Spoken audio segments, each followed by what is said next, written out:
Welcome all. The session will start shortly.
Shall we start, sir?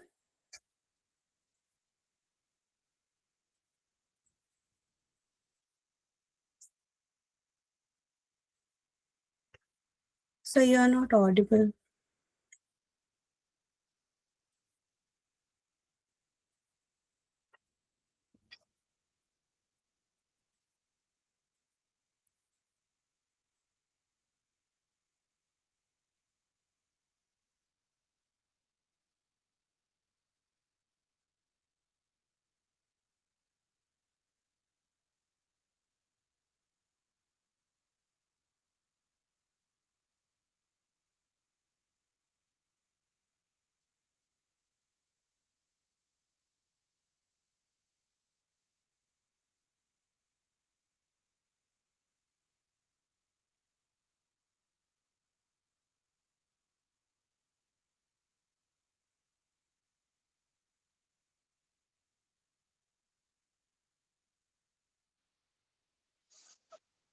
Good afternoon, everyone. Hope everyone is fine.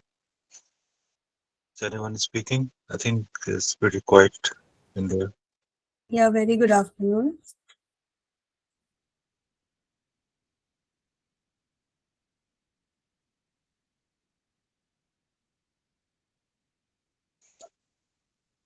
Thanks. Is it Hero? No, this is Archie. Oh, hi. Yes. Thanks for confirming that um, we are, s- we can hear you or we can hear the presenter. Okay. We will be starting this shortly. Please wait.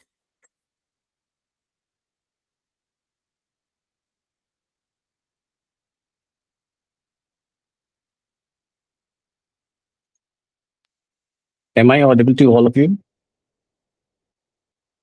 Yes, sir. Okay. Yes, you are. Thank you. Okay.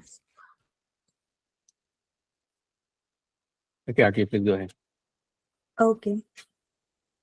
So, hi. Hello, everyone. I am Archie from the team of GISA Council. I welcome you all to the webinar of Auditing IT Managed Services Contracts from SLA to Control, conducted by GISA Council. It is a non-for-profit organization committed to empowering individuals and organizations through specialized training and globally recognized certification. Our mission is to strengthen the cybersecurity and IT governance ecosystem by building skilled professionals through programs such as Associate Information Systems Auditor, CISA, CSIM, C-Risk Prep Training, ISO 27001 Lead Auditor, CISSP Prep Training, GDPR Specialist, and many more.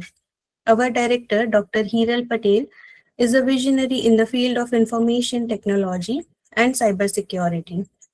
With over 17 years of global experience as a consultant and lead auditor, she is renowned for shaping the future of risk and compliances. She is deeply committed to mentoring the empowering the next generation of professionals, guiding them with clarity and purpose into involving the world of information systems audit and risk management. In just 1.5 years since our establishment, GISA Council has proudly trained over 2,500 plus professionals across 60 plus countries, including participants from 160 plus global enterprises, with more than 30 Fortune 500 companies among them. Before we proceed further, I am pleased to announce the launch of our upcoming professional training batch in Information Systems Audit. Our next batch of CISA preparation, starting from 17th January, is a focused exam preparation program led by an ISACA accredited trainer, structured to help participants confidently prepare for the CISA examination. The program includes a discounted CISA exam voucher, expert guidance, and proven learning methodology with a 98% of passing ratio, and ISA, Associate Information Systems Auditor Training, starting from 7th of February. This is a hands-on practical IT audit training program designed to provide step-by-step guidance on how to conduct this IT audit from planning to reporting. It is an ideal for professionals looking to build strong practical foundation in IT audit. Now, I am delighted to introduce Mr. Sonu Verma, a seasoned trainer with 17 years of experience helping professionals to advance their career, having worked with multinational corporations, implemented reporting and data integration solutions. The vision through his practical insight, he aims to help individuals to enhance their skills, build successful careers, and drive meaningful change in the organization. As a consultant and auditor, his practical insights make him a valuable asset to this webinar. Best wishes to all the participants. Sir, over to you. Thank you all. Thank you, Archie. Welcome to the call team. This call has been organized by GISA Council as a webinar to let you know, guys, how to audit a contract we all, those people who are from the audit background, they know that we audit any organization on the basis of certain framework, standard, including ISO 27001, whether it's a GDPR audit, whether it's a SOC 2, whether it's a NIST CSF 2.0.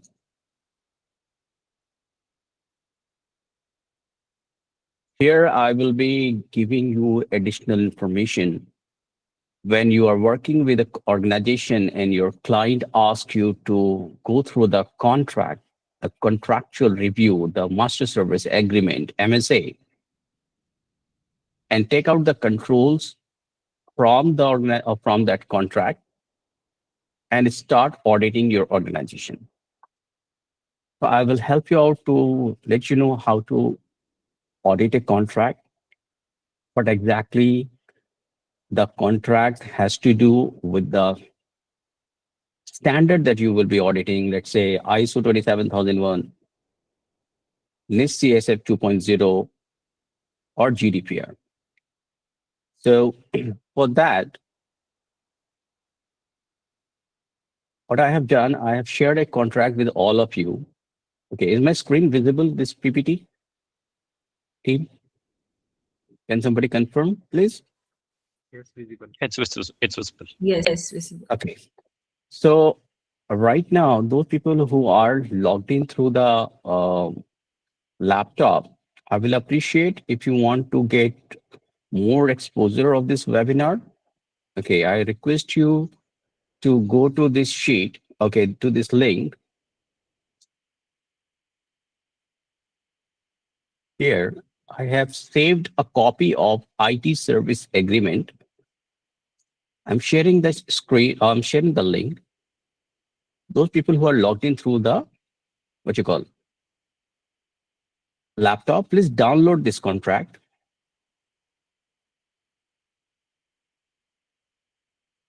So that I can start this webinar and help you out on MSA auditing or contractual auditing.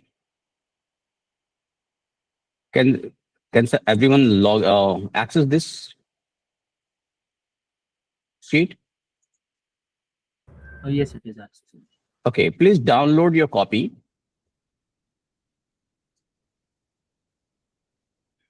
Download your copy, and I will tell you how to do the practical session, team. Okay, what we need to do, we need to save this contract on your desktop. Okay, let's say I need to save this.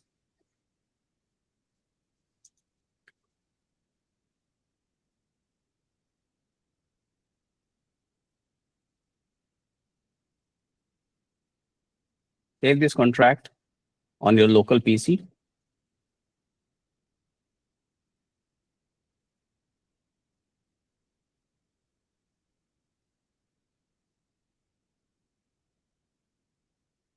Let's say, just before this ITSM contract, you need to just write down your name. For me, I'm writing ITSM contract.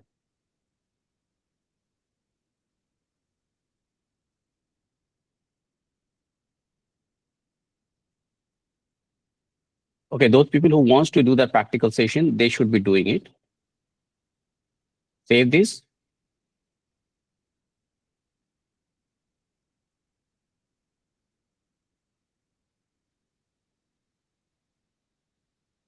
Go to this sheet again. Okay.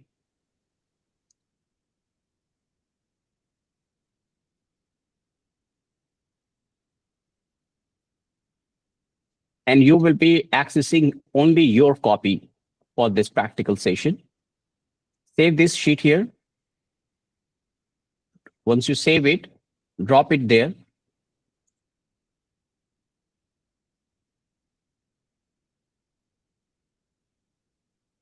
And please ensure other people will not edit others or sheet. Okay, that is the objective, that people should know what exactly we are trying to learn here. So are you telling we need to share, save it in your SharePoint? Is that Yes, what you're yes, telling? yes, yes. Okay. Please do it. So there should be, or everyone's copy should be here. Please do it in 5 minutes.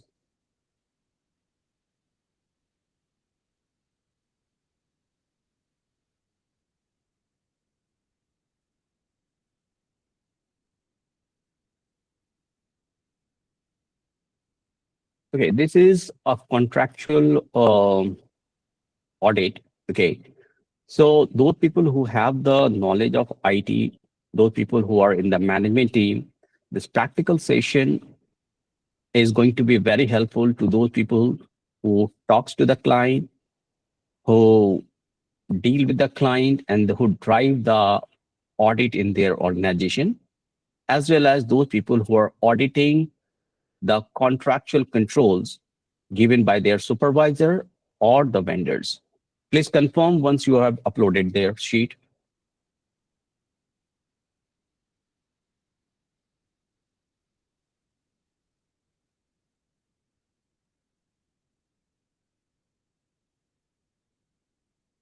Please start doing it, guys.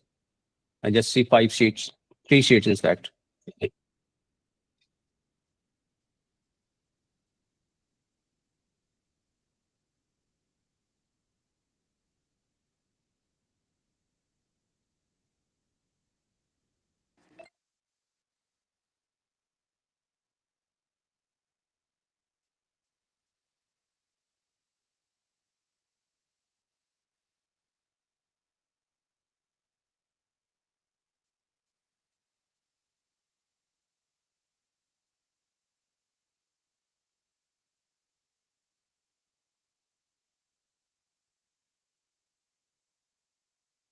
Once team is done, let me know.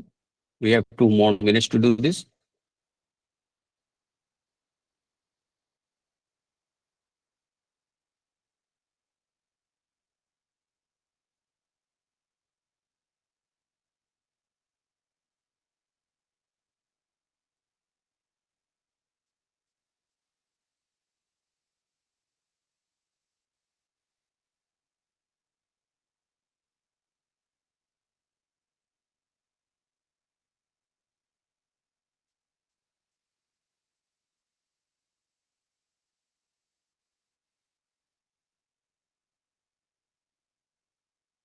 We guys done?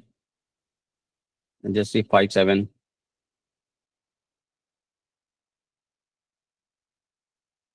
Okay. So I will be letting you know what exactly the contracts are required, why the review needs to be done. Okay. And as an auditor, what you need to take care of during the contract. By the time I'm going through this this presentation, people, those who have not saved your copy, please save it. Okay.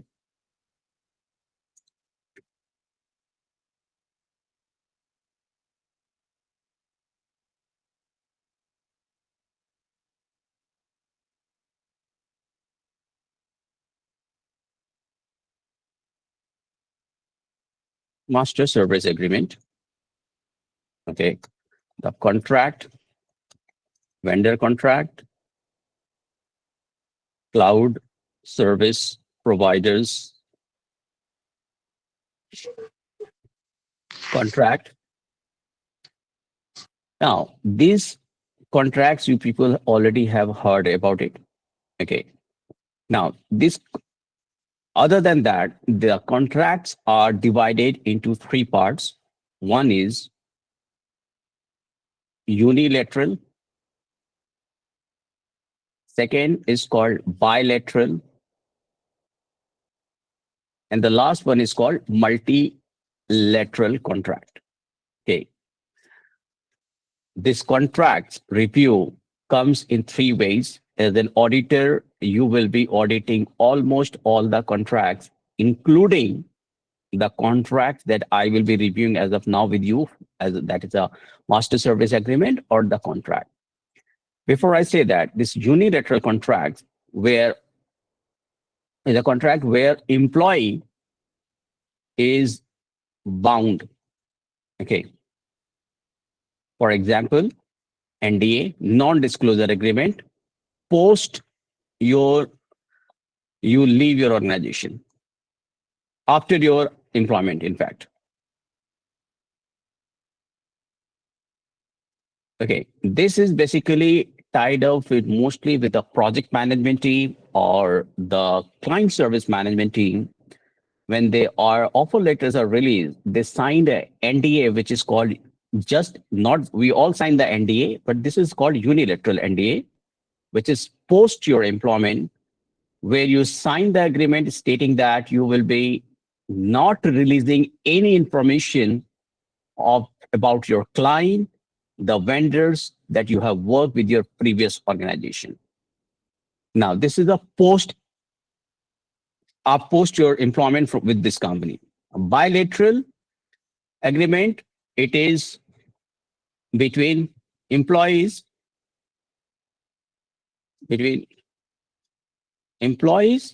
and employers. Now, we all know that when somebody is serving the notice period, they need to give 15 days notice. If they have to ask you, the client or 1 month, the 1 month notice will be given by both the people, whether it's an employer or employer. Now, what is multilateral agreement team? Let's say there is an XYZ company who has hired a vendor called consultant, okay, to provide the service.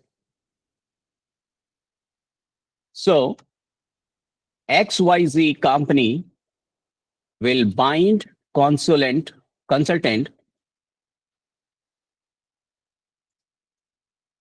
with their policy, with XYZ policy. Okay, XYZ company is the name of the company, XYZ's policy. Whether it's a DLP, whether it's a encryption, whether it's a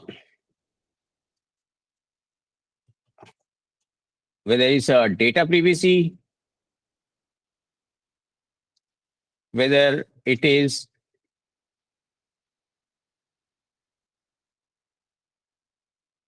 CSP, information security policy, okay?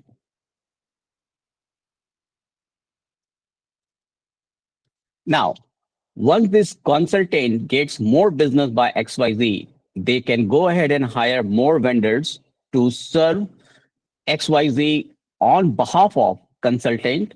So those third party will also be tied up with 2 contracts. One from consultant company and other from XYZ company. Okay, so when XYZ's company's policy is tying up not just the consultant but other vendors also, this is called multi-layer or multilateral agreements. Now, what we are going to do, we are going to audit a contract where what we are going to read here, what is the agenda?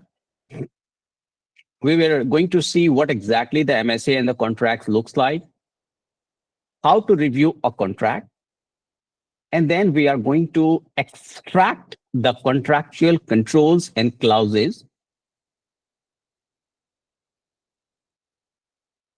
Then we are going to write the controls in the control sheet, and then we will know that how to perform the audit on those controls and which document we need to focus when we are taking out the controls from the contract, and we need to ensure that we are aligned with the contractual obligations. Now, please go to your this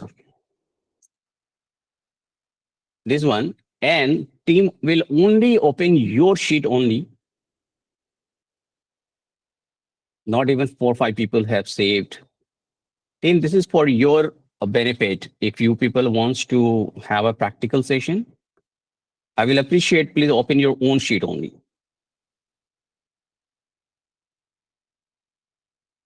One, two, three, four, five, 6, 7, 8, just 10 people. All right. Now, please open your own sheet from your from this what you call copy this shared drive.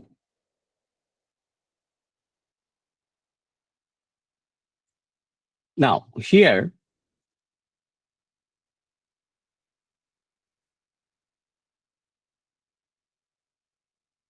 now this is the contract. Okay, it says the Information Technology Professional Service Agreement. Okay, is made by and between XYZ University, an Egyptian non-profit education corporation, on behalf of its so-and-so unit. Purpose: the general purpose of this agreement is to engage the services of consultant to perform the services and provide deliverable described in Schedule A. They have given general requirements, insurance requirement. Okay. Now, once we audit a contract, it is not that we need to audit the entire contract, because the contract talks about your general requirement, insurance requirement, your financial requirement, in your IT requirement.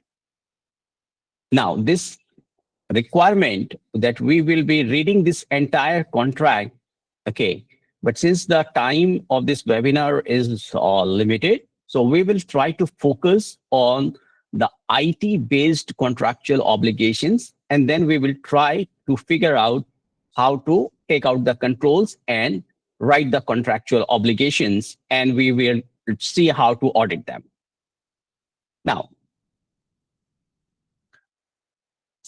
okay, team, before I start this entire session, one thing I want to share, that this webinar has been scheduled for GISA course, which is starting from 7th of February. Okay, this is going to be 36 hours course, and that is on weekend. People who wants to learn this entire GISA training, they can go here on this link. They can register starting from 7th February. They can provide their information and enroll, and our team will contact you and help you out to get you enrolled in the batch starting from 7th of February. That is for GISA training. For your benefit, I'm dropping this link here for the registration link, GISA registration.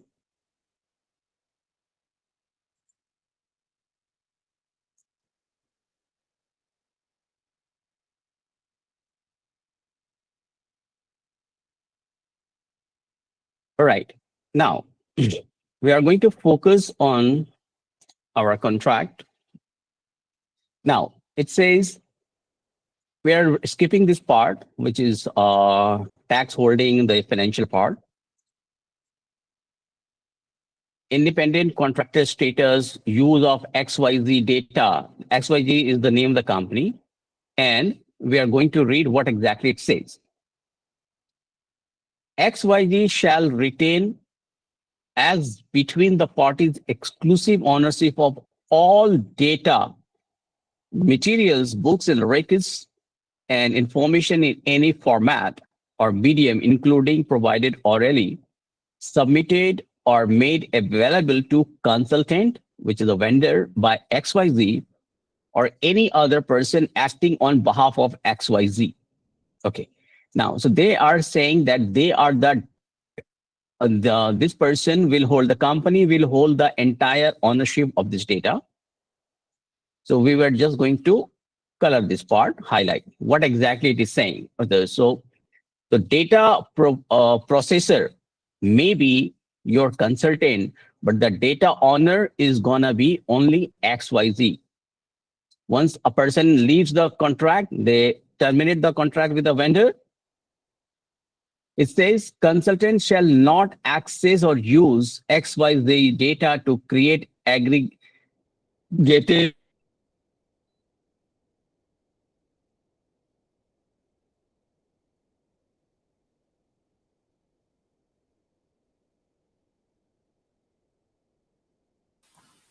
Sonu sir, you are not audible.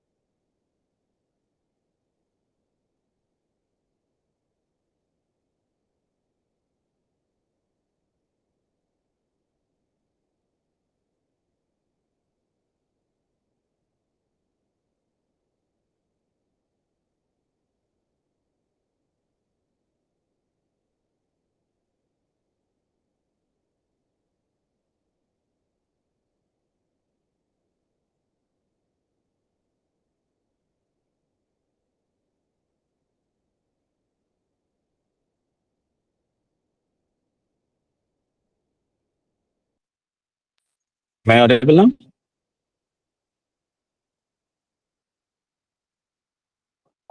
Okay. Yes, you are audible, sir. So what we have been discussing that when we are reading the contract, we will be highlighting the requirement that has been given by the client, which is XYZ. So first it says the data controller will be XYZ company or university in this case. They're saying that data processing will also have a limitation that if I'm giving my data to any company, the vendor is not going to upload that data in any artificial intelligence tool in order to use the data in otherwise. So this is another direction. Okay. Now it says access to data, response to legal demands, or Sorry, you're not sharing your screen. Yeah, I think you're not sharing your screen.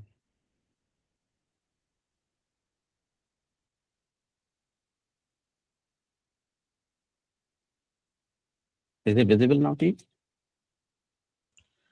Not yet. Jeffrey. Yes. Okay. So it says access to data, response to legal departments, or request for data. So my suggestion is that when you are doing this contract review, okay, side by side, at the same time, you should be filling your control sheet. Okay, you will write Hello? down how. Yes, it's not showing. If you can share the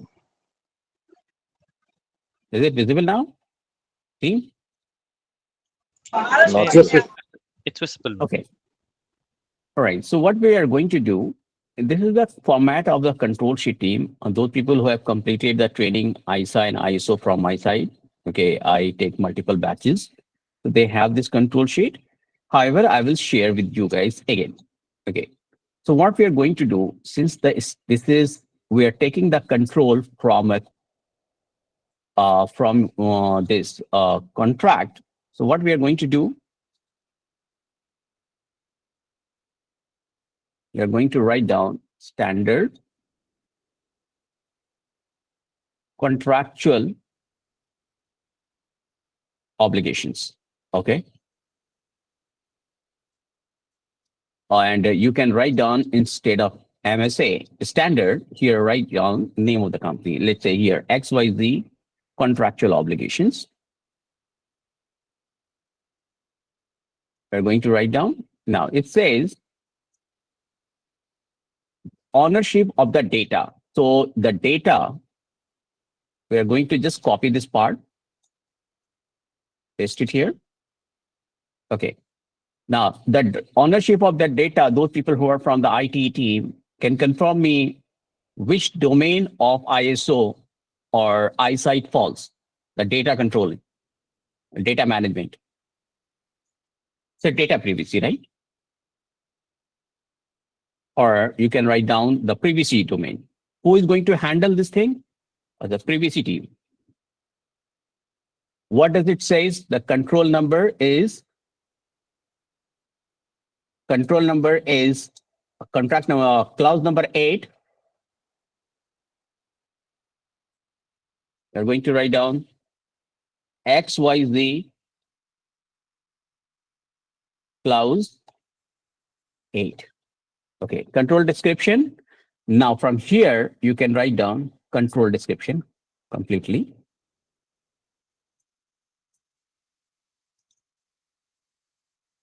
Okay. Now next one, it says shall not access or the data. So it is talking about the data restriction. Okay. Data restriction, data usage restriction, or you can write down acceptable usage,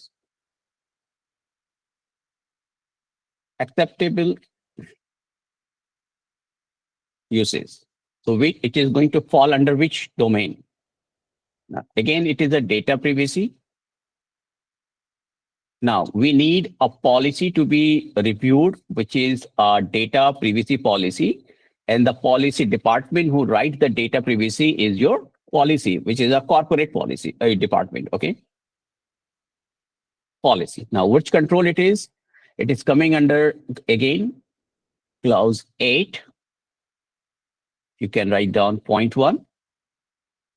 Now, you will write down the control description, okay?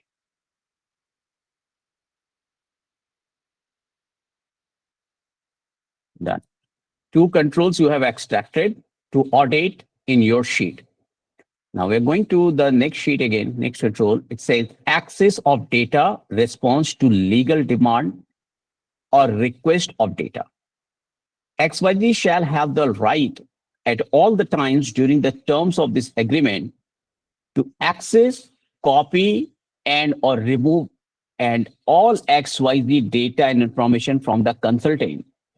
In addition, in connection with XYZ response to an e-discovery request to other legal proceeding government request or other a claim or demand upon receipt of written request from XYZ, consultant will provide XYZ with any existing log or other XYZ data and information upon receipt of a written request from XYZ.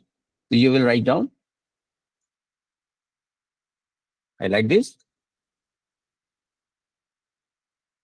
Data log request. Log management department, log management team or the IT team. What is the sub control? It is 9.1.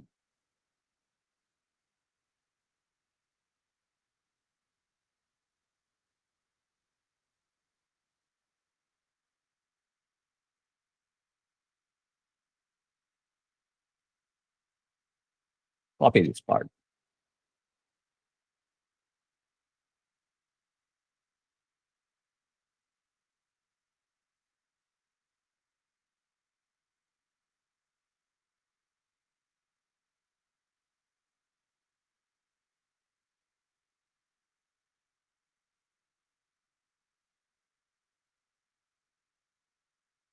Now, so you have extracted almost 4 controls. Okay, 3. Now, what it says next.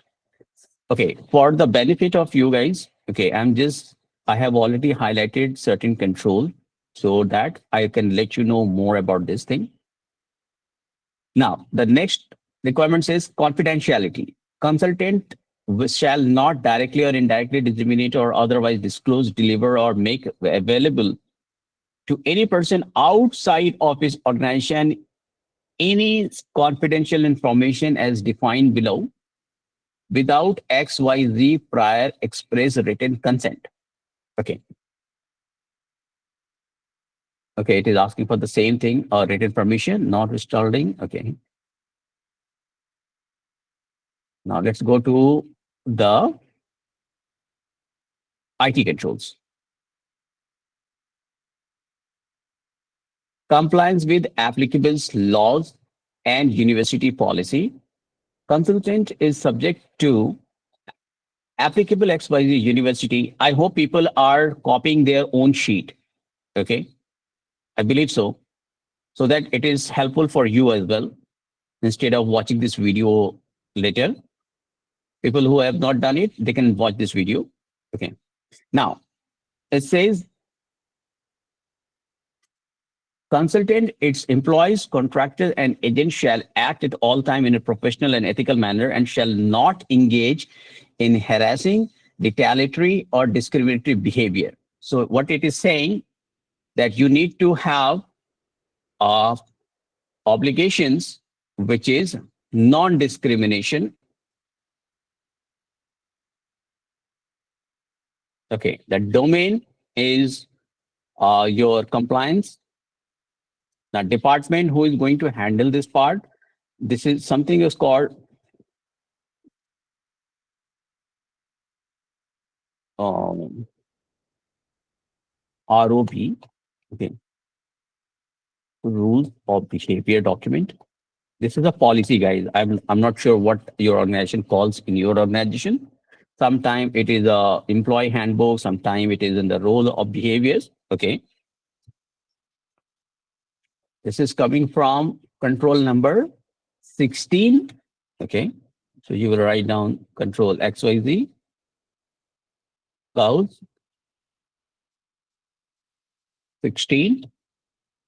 Now it says,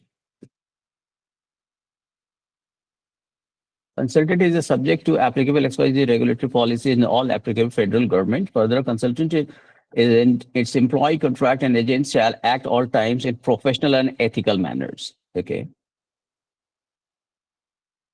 Going to copy this. So what document you need here to audit? Your organization's rules of behavior document and policy. When your company, your client says, okay, please audit a contract and confirm that your organization is abiding by all these things. For clause number 16, you need to ask your organization to provide the rules of behavior document, and you need to see that your organization confirms that they have implemented non-discriminatory behavior policy in their rules of behavior or code of conduct policy.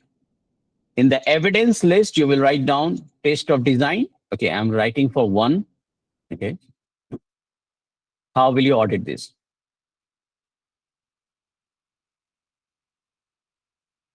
Check your, this is your test of design means evidence. So raw policy. Check if the organizational policy talks about the non-discrimination clauses. Okay. And make sure the people have signed this rules of behavior. Now, what is the next controls? Okay. Advertisement.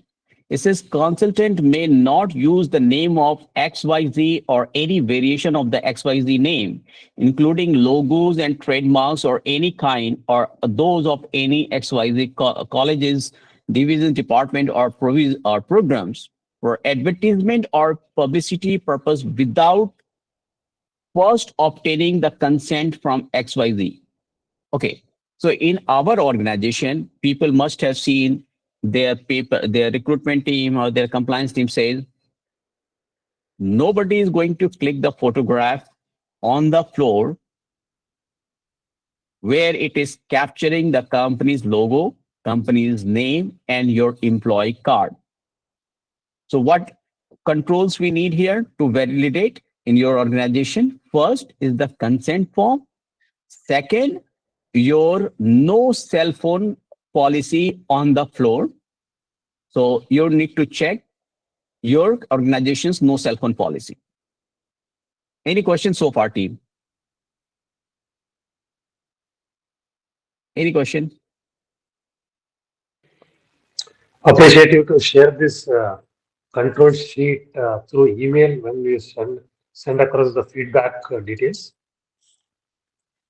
Say it again. You need what? This control sheet.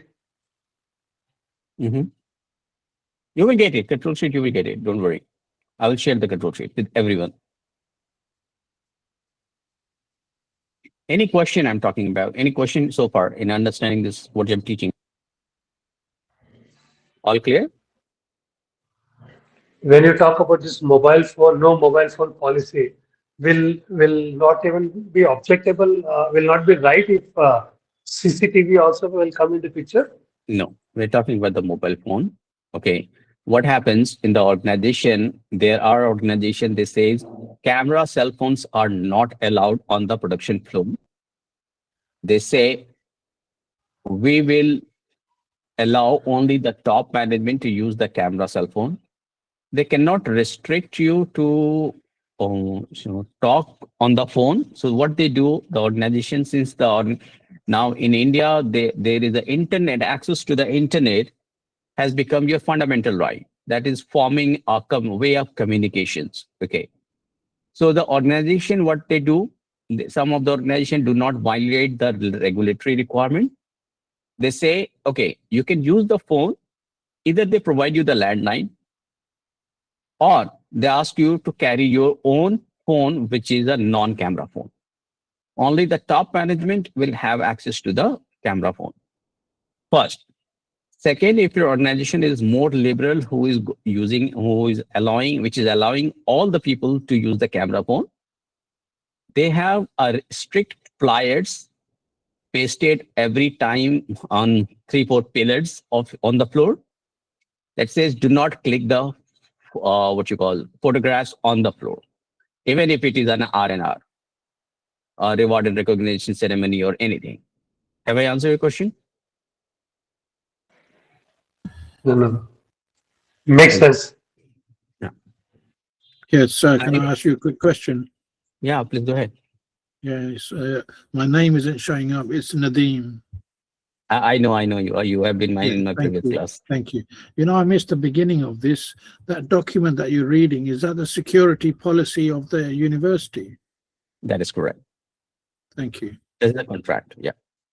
Thank you. I'm sir. giving the document in this link. You can. That is the reason I was asking people to download this copy and start working simultaneously, so you will have better understanding. Okay. Not sure how many people are doing it. Okay. I pasted it here. Link again shared in the chat box. Yes. Okay, so this is, guys, a practical session. I appreciate GISA team to get this webinar conducted. Okay, most of the time the webinar is conducted about access control, business continuity, SOX, GISA, CSSP. But the contractual review, how it happens, nobody teaches you in any of, whether you are CISA training or CSSP. So GISA Council has done a good job in arranging this call. Okay. And that is the reason I took time. I asked people to download it. And so that do practical session at the same time. Now, going back to this part. Yeah. Please. Okay, so my name is Alexander. So thank you for this webinar. So I want to be sure and I want to be convinced that even when we register for the training itself, please, I want you to follow the same route by showing us the practical, because most of the time what we see is the fact that after we are treated on these webinars, seeing the practical, but when we come to the real lecture, is a different thing. It's just Right. talking. So And I love the way you are being so practical. You are showing everything, even the documents. You are making it available. I will appreciate it if GISA continue in this direction, even when we come for the classes, please. Thank you. Welcome, Alex. So there are people on the call here, like Osit is also on the person, and this person also who was asking the question earlier now. They were part of ISA class. Okay, you can speak to them separately also. My training is always practical session. I do not go through the PDF reading. I always do the real-time, give you real-time experience, and I do not read the PDF. I involve the trainees to conduct this part at their own end. So they do not need to go through, we all agree, okay, we go through the webinars and the training, and we do not browse the recorded session later on. Okay, we don't get time. Okay, we already spent time in the training, and then we go ahead and watch the training. That is the reason in the kindergarten stage only, I involve the people to get the training done practically. Once I have, I am not glorifying myself, but in my training with ISA training, I'm the trainer of ISA, NIST, and CISA. Okay, this is ISA training to whomsoever has provided. This is 100% passing score, not even 99.99. It's 100% passing scores I have provided to ISA. And ISA team, of course, has given me appreciation on this part. because my training delivery in ISA is going to give you an auditing experience of more than 100 controls with 100 evidence.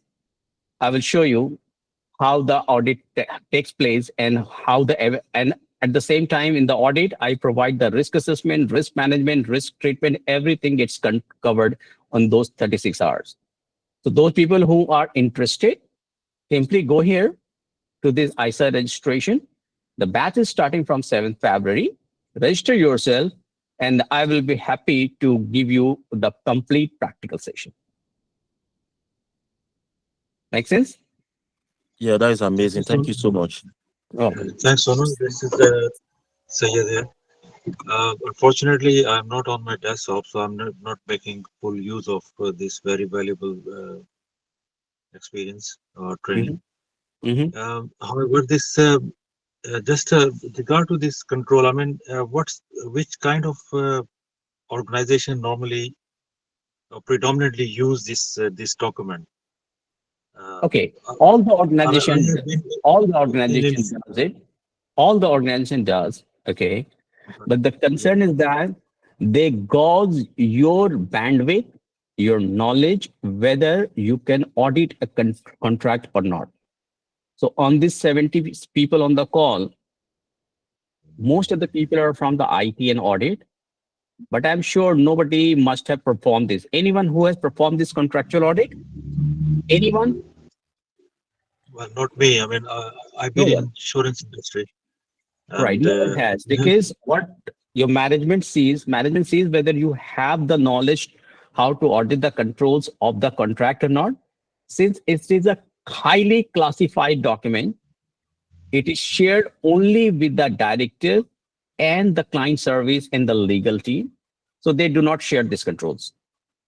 But once you are being asked to audit contractual controls and the clauses, make sure that you are privileged.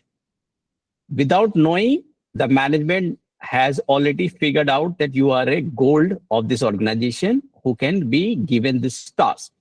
Because for that, you will be directly talking with the client, not with the department like access management or BCPT. You will directly be talking with the client. You will directly talking to the vendor.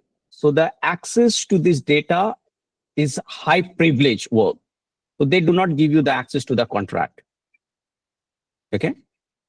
And one more thing, I mean, do a person or the incumbent needs to know the legal jargon as well for audit this kind of document? yes. So the legal jargon that you just get, okay, one good thing is that once you get the legal jargon, okay, you do not need to be a legal student, a law student. The jargon is already specified. I will show you this document again. Hang on. They always define what exactly it means. Okay, whatever they are writing, okay, they will write down. What does it mean? Okay, starting from beginning, they will write down each thing, okay, in the schedule, okay. Now, once you drop down, okay, let me show you one thing. Okay, those people who are from United States on this call, they must know what is FAIRPA, and other people also know HIPAA. Okay, there is an audit. Let's say, okay, hang on. See, in the appendix, they are writing everything. Okay. Now, let's say GLBA. Okay. Now, this is a requirement in United States. Okay. Graham Leach Bailey. Okay, we call as a GLBA. Okay. If you're operating in United States, what it says, consultant represent that it's a management and storage of XYZ data shall in all respect, including without limitation, administrative, physical, and XYZ aspects meet the privacy and security standards set forth in GLBA. Okay. They will give you the act of under section 6801. Now here you will start. Okay. So what you need to do to audit this, what exactly this GLBA section is, you will copy this part. Okay. You will go here.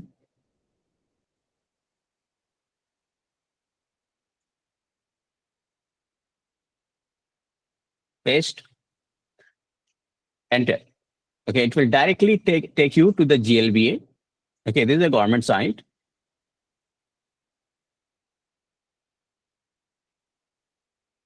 See, this is a tedious work. Okay, it's a Federal Trade Commission's website of United States. You will need to see what exactly this clause is talking about. Okay, you can extract from here. Okay, directly to the website. Okay, you can go here.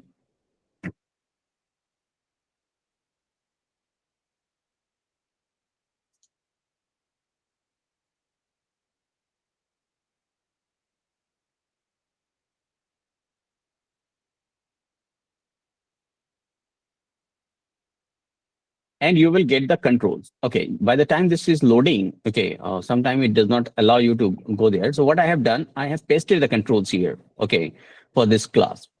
Now, here, you can see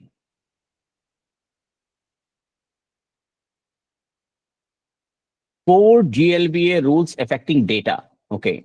What it says, privacy rule, explain what consumer data you collect, how you share, and what choice customer have. Issue clear privacy notices. Okay, now, if I need to see whether it is implemented in my organization or not, I will highlight here. One. Second, I will highlight this. Now, those people who are trained on GDPR, they know that there is an organization's control that says your organization must have opt-in and opt-out policy. Issue clear privacy notice. Okay, let's say if I need to audit this part, I will go here. Go to the control sheet, paste it here. Now, which domain? The privacy policy, where you can see an organization's privacy policy team. Anyone? It is on the website, company website.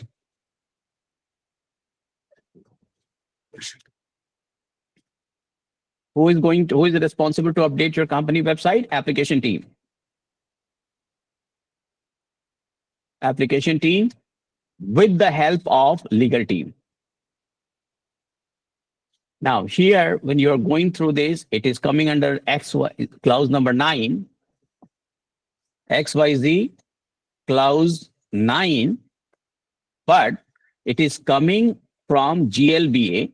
You will write down the GLBA clause because it is part of your contract. Okay, it is not the separate GLBA audit. So what you will do, check if your organization's website has privacy policy aligned with data privacy policy and opt-in, opt-out policy. For example, if you go to the GISA Council's website, you will find a refund policy. You will see a registration policy. You will see a behavior policy that if you have registered in a course, you will not be acting, you will not be doing any behavioral issue. You will not be showing any behavioral issue in the training. If you see that your certificate is late, you have an escalation matrix. You will write an email to get your certificate sent on your email. So there are multiple policies on all the organizations' website. Here, when we are talking about the GLBA requirement, it says your organization policy website must talk about your legal requirement that if you're collecting the data, it simply says your data where we are collecting your name and email ID will not be shared with any other organization which is not tied up with XYZ. If you feel that your data needs to be removed, you can fill the opt-out form on the website, and XYZ needs to confirm that your data that they have collected, your name and email ID, they will be removing the data and will confirm you on email, sir, your data has been removed and will not be processed with even any other companies where XYZ company was tied up. That is your opt-in and opt-out requirement. Now, what does it say? Safeguard rules. Okay. Copy here. Go here. Domain safeguard. What does it say? Your organization must have a written WISP with administrative, technical, and physical controls to protect customer information. So WISP is nothing other than your information security policy. So you will come here. Domain name is your compliance team or information security team. Let's say compliance team. Department, information security. Control number is coming from which clause?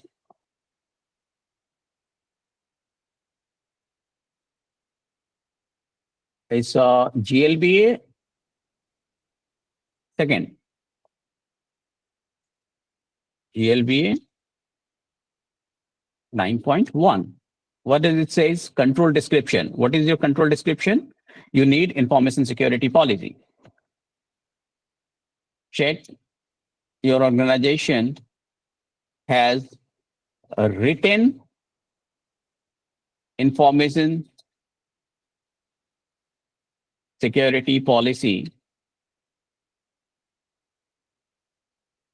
which is reviewed and approved by management team. That is a requirement by GLBA. So you will check whether you have the information security policy or not, and then you will write down the evidence as information security policy. So this is compliant. Okay, for this control is compliant from your policy document point of view. Okay.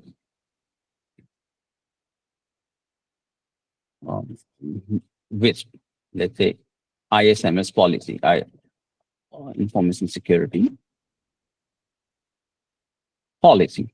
Okay, you have taken out 7 controls from this contract to audit. Now, other than that, you have to keep reading these things. Okay, the entire controls. So it says data privacy. Okay, you need to have a maintain an inventory. Okay, of what? Of non-public information with what is collected, system where it resides, flows to affiliates and third parties, and retention period. So if I need to check this part, okay, so what it is going to come? Let me show you. This is a huge one. Okay. Sorry. This is the control description. Where it is control description? Here. The control description is coming from here. GLBA. Okay. Now, here, which all policies I need to audit this part only. Okay. Let me highlight this part. It's talking about your inventory management, NPI data, non-public information. What is collected? It means it is talking about your data classification and a retention period of the data. So just to audit one statement of this controls, I need to check if organization has inventory management,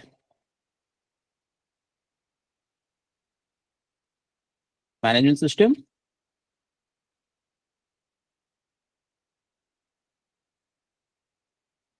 I need to check data classification policy, what is collected, where to collect it, system where it resides, data storage, okay, system information, plus encryption policy that says data in transit, data in rest, and data in motion policy. Okay. Other than that, AES, advanced encryption system, is there or not? Now it says data retention. Okay. Additional thing is that one thing I missed here. Flows to affiliates and third party. Okay. I need to check access to data given to third party. Third party. So what I need to know, audit here, I need to audit companies, vendor management policy, and data removal policy when an organization removes or when an organization mark a vendor as SDB, which is stop doing business. Okay. If I am marking my vendor is stop doing business, we are terminating the vendor. I will be asking the vendor to remove all the policy. I will ask, all the data. I will ask my IT team to remove the access for this vendor in the system where we have provided the access. Last one, we will be checking, I need to audit DMP policy, okay, which is data management policy, where it must talk about data retention period and data removal process. So just to audit one thing, what I need to do these things. So I will go here in my control sheet. I can start auditing this part. Okay. Data retention, vendor management policy, then vendor removal, vendor access removal, encryption policy.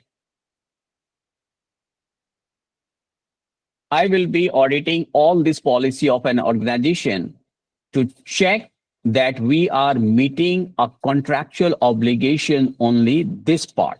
This one statement, if I'm auditing this contractual obligations, I need to audit all this stuff.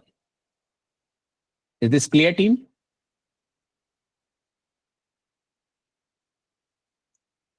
Is this clear, team? Yes.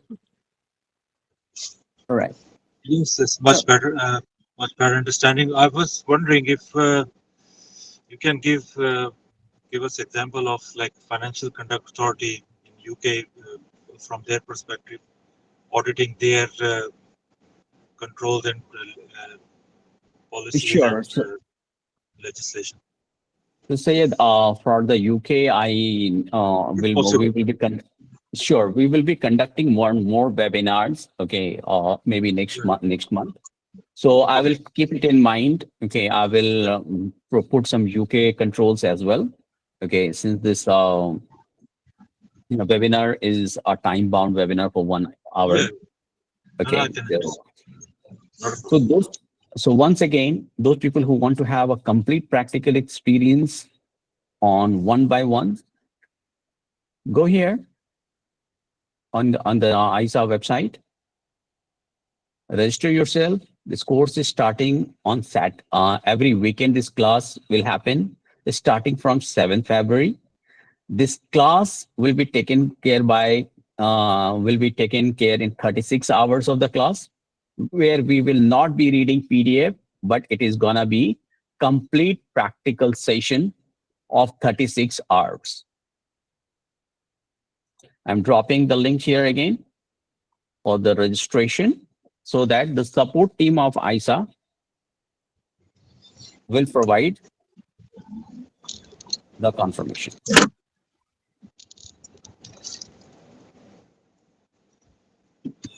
Thanks for that. I'll be, because I've enrolled with the CISA prep course starting from 17th of January, so I'm not sure whether by then I will be finishing this. I'll be able to join from the 7th of February one. No worries, Sayed. We've conducted this class in almost every alternate month. Okay. Okay, right. We will. Those people who are comfortable can switch on the camera for a moment. Those people who are comfortable. Yes, me. Okay. Hi, Sayed. Hi. So we will take care of this class, Sayed, and this class. Those people who are not from the IT. So my ISA training is in a way where we start from the scratch. Okay. In the scratch means those people who are not from the IT background, those who are not from the audit background. My teaching method is starting from the layman language, and then it travels to the mid segment and then to the code one. Okay. For example, if I need to teach you the controls, I will tell you what exactly the control means, what is the security means, and then I will tell you what exactly the control descriptions are, whether it is a preventive controls, whether it's administrative controls, whether it's technical controls, and then we are going to, I will tell you how to do the control assessment. I will tell you how to do the risk assessment, risk management, risk treatment, and then we create a complete Excel sheet. We fill the audit all the more than 100 controls. For those people who are new to the audit, don't get scared because I will be teaching you how to present the report as well. I will help you out to make the complete dashboard and present that report to the management from the audit perspective. Perfect. Is that okay, Anand? Okay, so Sayed, will you, sorry to cut you. So will you also share the Excel here, the control sheet? Yeah, I will be sharing the control sheet. It is just a format. Okay, I have not filled it. Okay, in 1 hour time constraint. Got it. I will give you the complete training in the ISA batch. Okay. So how you guys, did you like the webinar? What is your feedback? Okay, so I think the webinar is quite really amazing. Just a last question. So how is this different from third-party audit? Because here we are auditing the contractual relationship between the SLA between the third party and the recipient party, which is the contractor or the contractee. So what happens in the webinar in this contractual audit, we audit a company's contract. Okay. In the third party audit, we audit multiple contracts. Let's say your organization, let's say I am a software delivery organization. I need to see that I am abiding by the Microsoft. I work for Microsoft. I will be auditing only Microsoft controls. But if my organization has tied up multiple with 5-6 vendors to support the Microsoft on my behalf, so I will be auditing these 5-6 vendors, vendor management policy, their access control policy, their BCP, their DR, their logical security, network security, whether they have deployed this IDS, IPS in their firewalls or not. I will tell you how to audit their firewall rules, their encryption, what is the encryption, whether it's asymmetric, symmetric encryption. Then if they have deployed access control, what is the role-based access control, what is the privilege-based access control, what is the least access controls. Additionally, I will be like for incident management, vendor penetration testing, the network security, what is the burp suite, how does it work, what is the black box testing, gray box testing. For the vendor, we need to audit all these things in the TPRM services, third-party risk management. Okay. Sorry, can I ask you a question? So I missed the beginning. Please switch on This, the camera, team. That is going to be an interactive session. I have time for you for the discussion. Please switch on your cameras. Just to excuse me here, right? When you Right. say third party audit, won't it fall under the GRC in that case? Just I'm trying to understand here more from a Okay. deeper. GRC, some of the organization, they tie up GRC work with the TPRM. Okay, but 90% time TPRM department is different. Okay, they have a dedicated vendor management team, the third party risk management team, where they have a dedicated team to conduct the due diligence on the vendors, annual due diligence. You will be checking their vendor due diligence sheet. Then in vendor due diligence, what we do, we start from the RFP, how the RFP has been rolled out, then vendor scaling, vendor background check. Then there is a vendor scorecard that we prepare to check whether vendor is working as per the regulatory requirement of that area or not. Then we provide the CSRA scoring. Okay, that is a cybersecurity risk assessment score for each vendor, to define whether we need to onboard the vendor or not. If the vendor is saying that, okay, we are ISO certified, you can onboard me. Okay, in India, I'm onboarding that. But for United States or UK, if the organization is saying that your vendor should be complying with GDPR, your GLBA, your Fannie Mae, Ginnie Mae, New York DFS requirement, okay, if the vendor is not meeting, we are failing the vendor on the CSRA score, that is the cybersecurity risk assessment score of my company. So we are not going to onboard that vendor. So that is a complete TPRM service. That is a more than 30, 35 hours. So that's separate training altogether. can I ask you a quick question? I have a question. You Yeah, know this sure. document that you're looking at? Yeah, I have already shared. Yeah, no, I have a question. Is that between the MSP and the auditor? Who are the two parties of this agreement? Here it is a yes, MSSP service provider and the company. And the primary company? That is correct. You got it. So the primary company is a university? That is correct. And the consultant who is working for that. Working for the university? Right. Internal auditor, you can say. A consultant is not the consultant as a person I'm talking about. The consultant name is given as the MSSP service provider there. Oh, okay. Okay. That is why it is confusing. Consultant So you're word in the document basically- is MSSP service provider. I just scratched out the name. Okay.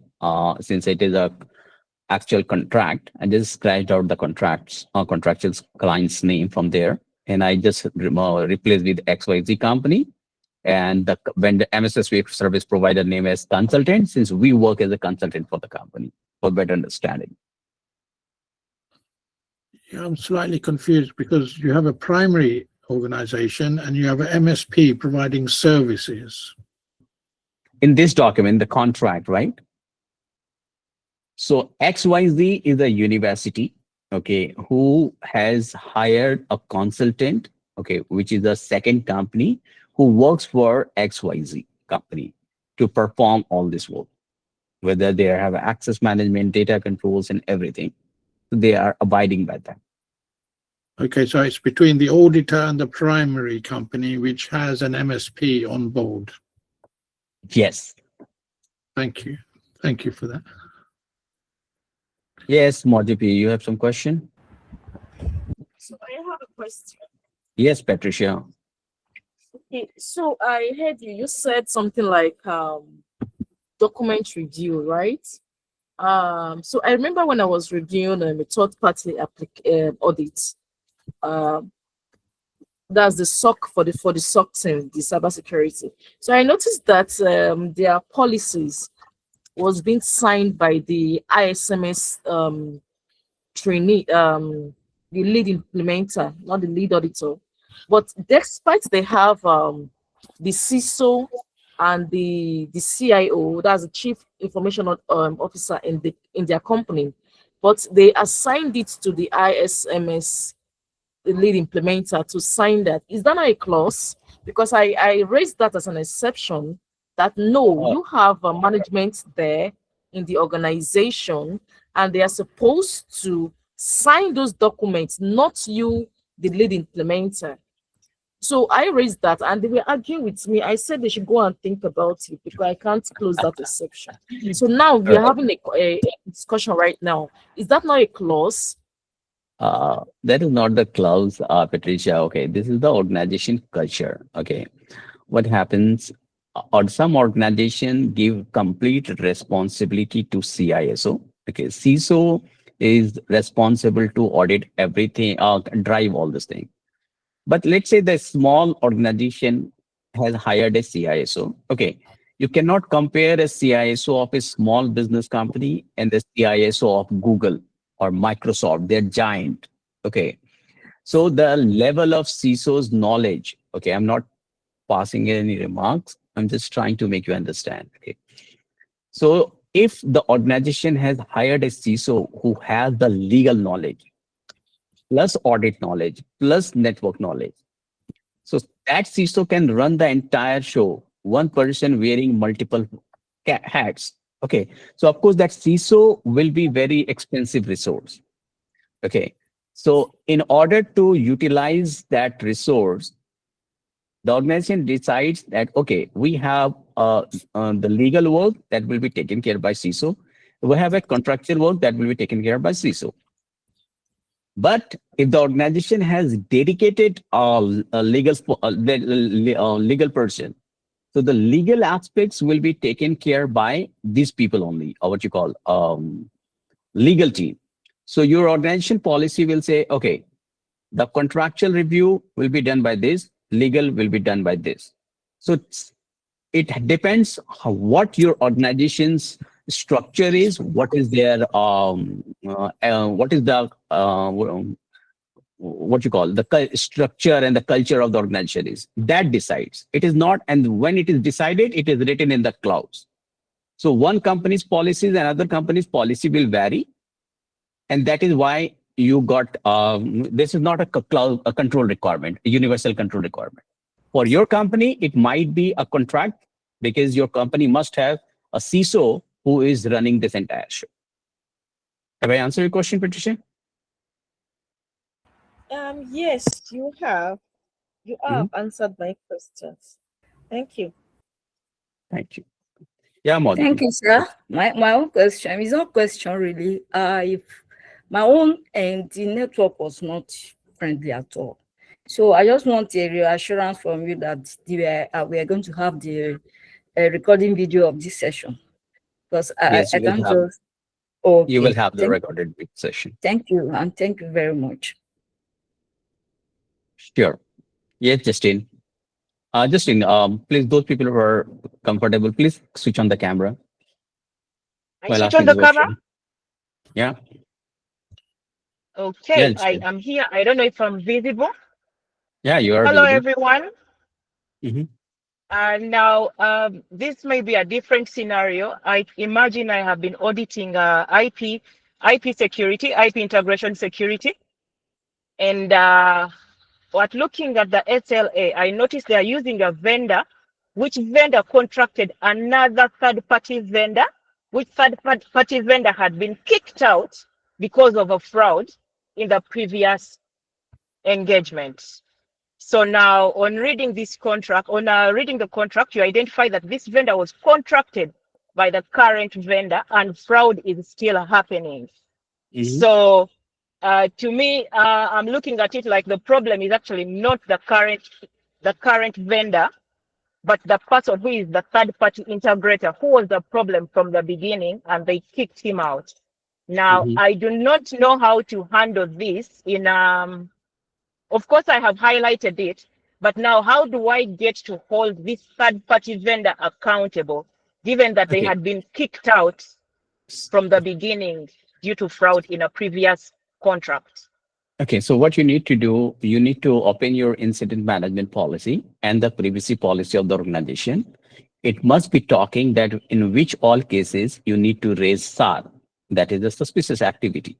Okay, once you raise the SAR, within 36 hours, the vendor is contractually obliged to reply to you that how this fraud has happened, how many data has been breached, and then that you can document, and your legal team is going to, on the legal team with compliance team, is responsible to put the penalty on the vendor. But as information Now security, the challenge is the current vendor who contracted the third party is not giving the final incident reports. So they have been playing hard to get for the past 4 months. They are not sharing the final incident reports that make them accountable for the fraud. so there is a obligation within 36 hours or 72 hours. If you read the incident management policy very carefully, there is a vendor obligations. And after that, we give 24 hours before we send them the legal notice. So your compliance, Yes, your I legal saw team that. is going to, your legal team is going to send them legal notice, and they will be put under the, put on the book through the legal way. Okay, I think that's what I'm going to follow with. Mr. Solo, Right. Mr. Yes, Solo. Alex.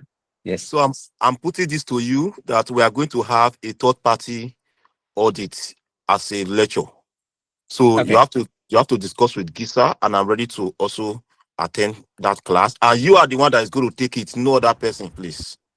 I will be taking care of, but Alex, to be honest, we are not running a third party dedicated class as of now. If you need the TPRM services dedicatedly, so you will be the only person who will be having training with me. So register yourself with GISA, and of course, I can train you on third party. Awesome. We also want to join the third party, please. Okay, so Yes. those people who are interested in only for third party, okay, they can register separately. We do not run separate batch, but of course, for the benefit of you student, we will form a batch for only for third party, since the challenge is that we have only 2-3 requirements in the third party. Okay, so of course, we need to form a batch of 2-3 people, and this is going to be a dedicated batch. So you will have more focused approach of learning. So that means you have to send the link for us then, especially just for third party, indicating a Okay, third so party. I'm writing your name on my notepad. I will forward it to support team. They will contact you for what you call third party training. So one is Patricia, and the second name is Alexander. Alexander. Okay, Patricia and Alexander. Okay, so the next one, Sonny, there was a consign I saw that was last year when I was reviewing the third party.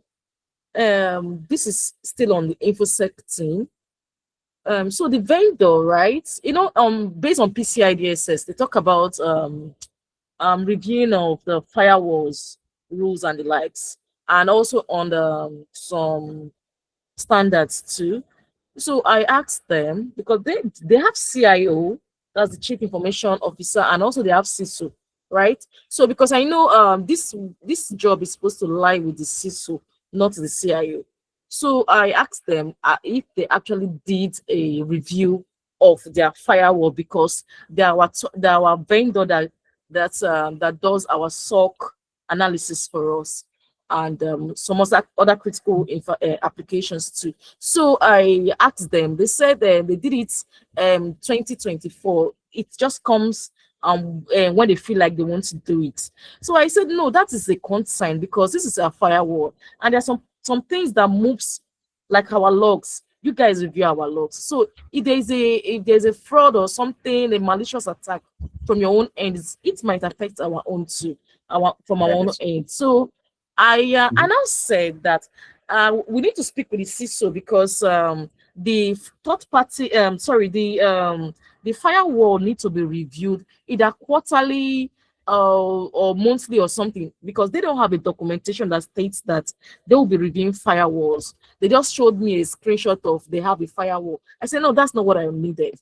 So the CISO was like complaining that banking sector, you guys are different from us. I said, yes, we are actually different, but we are having a pipeline. You guys are our SOC team. Sometimes you guys do VAPT for us. So if you guys don't do firewall review, it's an issue. So I raised that as a critical clause against them. That next year, that which is this year, they must do it and they must have a standard to it.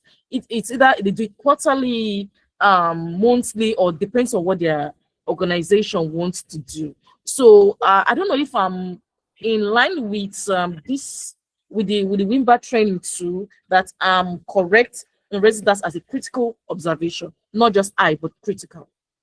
Okay, Patricia, Yes, can I adjust the swimming line that you are you have? Okay, if you allow me, I would like to adjust your responses here. Okay, it's called adjusting the swimming line of your management. Okay, when you face this kind of challenges, okay, I don't know which position you are holding in your organization. Okay, sometime I will not say, but most of the time, yeah, you can drop Jignesh. So Patricia, most of the time, those people who do not have question can drop the call. So most of the time, what happens? Auditor faces this problem, they kick back. Okay, so what Sorry happens? to cut. Thank you very much, Sono. I'll see you soon. Definitely. I'm Sure, also sir. See you in dropping. the class. Yeah, sure. Take care. Goodbye. Take care. Bye-bye. So what you need to do, Patricia, you need to take out your information security policy of the roles and responsibilities. There you can see what exactly is written.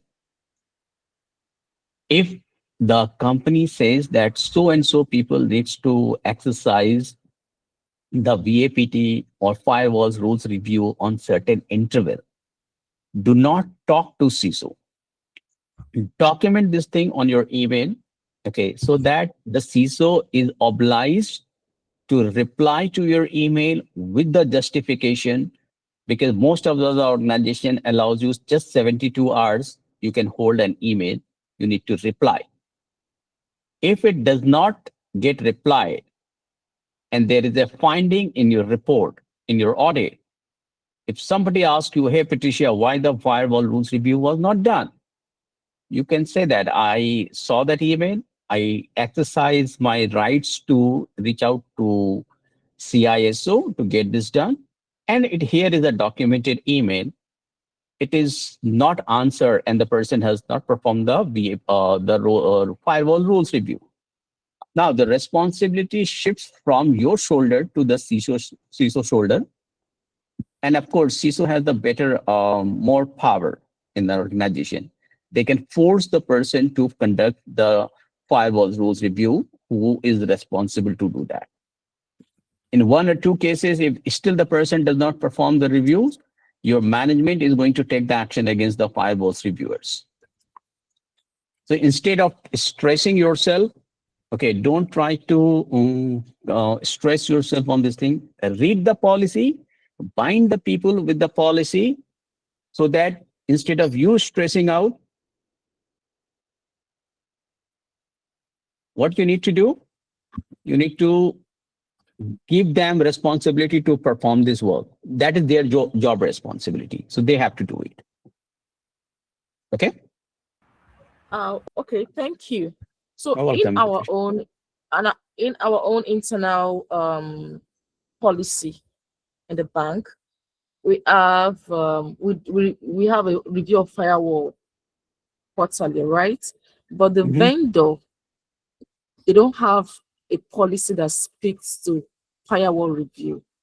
So I raised that as yes, you have to document that. Documented. It's documented, and I sent that to CISO. But during the exit meeting, they had to the external the vendor had to come into the meeting. We discussed that, and I said no, because if we have that in our own policy, you guys have in our logs, and you do VAPT for us, you guys are supposed to have your firewall review. Is that quarterly or depends on what your organization wants to do? Right. If it is written in the policy, then you can hold them accountable. If you find then this is not written in the policy, it is a gap. So the person who is conducting the gap assessment, they can go ahead and provide the recommendation to an organization that we need to have a firewall risk review. But if your top management says that your organization does not have the need for firewalls rules review, you cannot do anything. You simply can fill up a risk acceptance form and send it to them. That the firewalls rules review is not in the policy. We escalated that. It did not happen. Any risk arising out of firewalls rules, getting compromised, so and so department is going to be responsible. So your CISO or the concerned department head needs to sign this exams. This risk acceptance form. Okay, thank you. So because I'm sorry, I am taking your time, but that means I need to also hold our own CISO accountable too, because there is a standard in the Nigeria that talks about the CBN guidelines.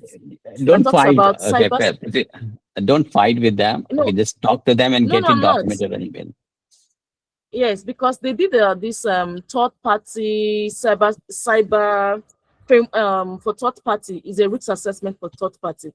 Our InfoSec team does that, and that means there is a gap, because when I reviewed their report, there was nothing like a firewall review, like a check that their vendor that give them like their SOC team does that. So that means this year I'm going to I'm going to hold my InfoSec team responsibility for not checking that. Thank you for opening my eye. Thank you.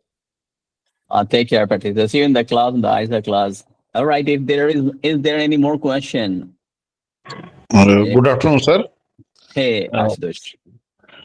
Sir, my question is, what are the key factors in assessing cyber security risk assessment score if we are auditing the IT vendor? Okay, there are the due diligence sheet. Okay, of course that is getting covered in ISA. Okay, I will teach that in ISA. Okay, we see their access management policy. We see their business continuity policy. We ask them to show the SOC report or the ISO certificate. Then we ask them to share your user access review sheet. Then there is a scoring part. Okay, it's a complete 3 hours class on that. Okay, I will teach you on those. There are approximately 35 ways where we are going to audit that. Okay, thank you, sir. Thank you very much. All right. See you in the ISA class team. Then take care and fill up the form for the registration for the beautiful session starting from 7th February. Okay, I've already shared the link for the registration so that you can register there, and I will be helping you for the training. Take care. Lovely day, team. Thank you.